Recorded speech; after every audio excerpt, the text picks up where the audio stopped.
चाचा मरता है, कोई जीजा मरता है, कोई साला मरता है, कोई बहन मरती है, कोई बहनोई मरता है, कोई भांजा मरता है, कोई मामा मरता है, कोई ना कोई मरता है और बहुत मरते हैं। और यहाँ तो 12 मौतें हुई हैं जो कि देश के लिए दुखद है। मोदी जी शिक्षा के लिए राकेश जी, कितना अगर कर रहे हैं, 22 कहां दिखा? योगी जी 20-22 कितना कर रहे मौतें हैं? हैं तो ग्राउंड इनकी जीरो डिटेल पर आना भेजिए। चाहिए, ग्राउंड जीरो पर आना चाहिए और इनके लिए भी कोई राहत फंड होना चाहिए। शिक्षक मर रहे हैं, शिक्षा से जुड़े हुए लोग, जिनको शिक्षक को कहा जाता है बच्चा मिट्टी के, कुम्हार की मिट्टी की तरह होता है, शिक्षक उसे जैसा चाहे बनाना चाहे बना दे सकता है। महादेवी वर्मा ने कहा था, बहुत बड़ी शिक्षिका थी, बहुत बड़ी कवयित्री थी, उन्होंने कहा जब भी मेरा अंतिम संस्कार करना तो किसी प्राइमरी स्कूल के मैदान में कर देना, किसी पार्क सड़क चौराहे पर मत लगाना मुझे। मेरा अंतिम संस्कार, मेरी समाधि किसी स्कूल के बीच मैदान में बना देना और मेरी समाधि के ऊपर से बच्चे उतरते रहे, चढ़ते रहे, खेलते रहे। शिक्षक ठीक उस सड़क की तरह होता है जो सड़क वहीं बनी रहती है, सड़क वहीं खड़ी रहती है, सड़क हटती जुलती नहीं है, लेकिन उस पर अपने सड़क अपने सीने पर चलाकर, उसी तरह शिक्षक अपने दिमाग, बुद्धि और शरीर को लगाकर, पढ़ाकर, जैसे सड़क पर चलने वाले वाहन गुवाहाटी, चौपाटी, कन्याकुमारी, कश्मीर, लद्दाख, लेह, अटक से कटक पहुंच जाते हैं, वैसे शिक्षक अपने बच्चों को पढ़ाकर, लिखाकर, बड़ा कराकर माननीय सर्वोच्च न्यायालय का न्यायाधीश भी बनाते हैं, honourable chief justice of India भी बनाते हैं, और इलाहाबाद हाई कोर्ट के ऑनरेबल चीफ जस्टिस पर रहे राजेश बिंदल जी को भी बनाते हैं, जिनके सामने मैंने केस लड़ा अनुदेशकों का और जीता और उन्होंने उसका सम्मान किया। वही शिक्षक देश की महामहिम राष्ट्रपति जी को भी पढ़ा के बनाते हैं और वही शिक्षक देश के माननीय शिक्षा मंत्री और माननीय प्रधानमंत्री और उत्तर प्रदेश के माननीय मुख्यमंत्री को भी पढ़ा के, गुरुकुल में भी शिक्षक हैं, मदरसे में भी शिक्षक हैं, प्राइमरी में भी शिक्षक हैं। शिक्षक तो सब जगह है। शिक्षक का कोई धर्म, जाति, क्षेत्र, भाषा, संप्रदाय नहीं होता है।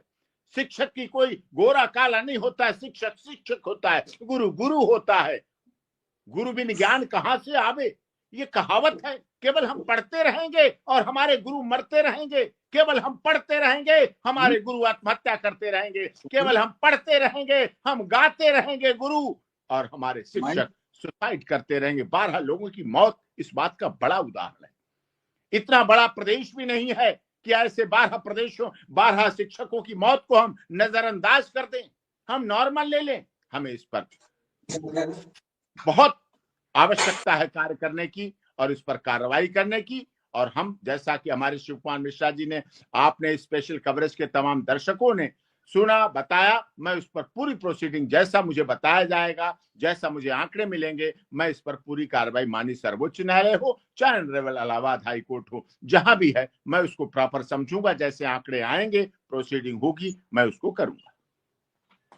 वकील साहब, एक और आपसे अनुरोध है कि आपको तो पता है कि आपने ये तथ्य कोर्ट में रखे थे कि 15 जून से 30 जून तक अनुदेशक और शिक्षा मित्र बेरोजगार हो जाता है और 1 जनवरी से 15 जनवरी तक इन्हीं के समकक्ष कस्तूरबा गांधी बालिका विद्यालय में जो लोग काम करते हैं उन्हें 11 महीने 29 दिन का मानदेय मिलता है, लेकिन इन्हें 11 महीने का मिलता है। चाहे 11 महीने 29 दिन का मिले और चाहे 11 महीने का मिले, बात दोनों की बराबर है। वो एक दिन सर्विस ब्रेक है, लेकिन इनकी सर्विस 1 महीना ब्रेक होती है। सर, 300 रुपया मिलते हैं अनुदेशक को, 330 रुपया मिलते हैं शिक्षा मित्र को। नई साल जब होगी तो पहले ही दिन बेरोजगार हो जाए, कितनी खुशहाल साल होगी। जिस व्यक्ति का चलता फिरता रोजगार पहली साल नव वर्ष के पहले दिन वो अपने रोजगार से बेदखल होगा, कितनी बढ़िया साल होगी। वकील साहब, मैं तो इस देश के कानून व्यवस्था को देखकर और कारकुरंदों को, ये अभी 2 वर्ष से लागू हुआ है, पहले नहीं था ऐसा। पहले जून में 1 महीने का इनको रोका जाता था तो पता थी कि 1 महीने रुकेगा। आपने तो कोर्ट में रखा था कि एक व्यक्ति ने 1 महीने के पैसे ले लिए, अब उसे फिर बुलाया जा रहा है जब आपकी अंतिम बहस थी। वो कहां से पैसे भरेगा जिसने कर्ज ले लिया किसी से कि हम तुम्हारे अब मजदूरी करेंगे, वो कैसे पैसे वापस करे। अब 15-15 दिन कर दिए गए हैं। मैं तो सर हैरान हूं। पहली साल में सब कोई खुशहाल होता है, उसे खुशी होती है कि नई साल में हम घुस रहे हैं, हमारे लिए कुछ अच्छा होगा। और वो जब नई साल में घुसेगा तो उसके 300 रुपया कट चुके होंगे, उसे 15 दिन भूखा रहना पड़ेगा। सर बड़ा गंभीर मसला है। नहीं, ये बहुत